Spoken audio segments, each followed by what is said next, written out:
ఏదైనా కార్యక్రమానికి ఒక్కళ్ళు పర్యవేక్షించాలా, ఇద్దరు పర్యవేక్షించాలా? 10 మంది పర్యవేక్షిస్తూ వచ్చే సమస్య పోలవరాన్ని వెంటాడుతుంది. ఇదివరకు అదే జరిగింది.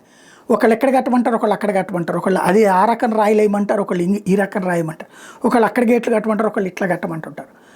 పోలవరం అథారిటీ, రాష్ట్ర ఇరిగేషన్ డిపార్ట్మెంటు, కేంద్ర ఇరిగేషన్ డిపార్ట్మెంటు, దాంతోపాటుగా ఇంటర్నేషనల్ ఎక్స్పర్ట్లు ఇంతమంది అయ్యేటప్పటికి వీళ్ళు చెప్పింది వాళ్ళకి నచ్చదు, వాళ్ళు చెప్పింది వీళ్ళకి నచ్చదు. నిన్ననే పోలవరం పనులు ప్రారంభమైనాయని ఫ్రంట్ పేజీ బ్యానర్ హెడ్డింగ్లు పెట్టుకున్నాం. నిన్నే చెప్పుకున్నాం పోలవరం పనులు ప్రారంభమైపోయినాయి అని. మళ్ళీ ఆపేశారు. ఎందుకంటే ఒక కమిటీ చెప్పినటువంటిది ఇంకొక కమిటీకి నచ్చలేదు, అందుకని ఆపేశారు. T5 మిశ్రమాన్ని వాడుతున్నారు. ఇప్పుడు మొన్న పనులు ప్రారంభించిన T5 మిశ్రమంతో అయితే దాన్ని ఆపమని చెప్పేసి CWC చెప్పిందట, అంటే సెంట్రల్ వాటర్ విభాగం చెప్పింది. దాంతో మళ్ళీ ఆపేశారు.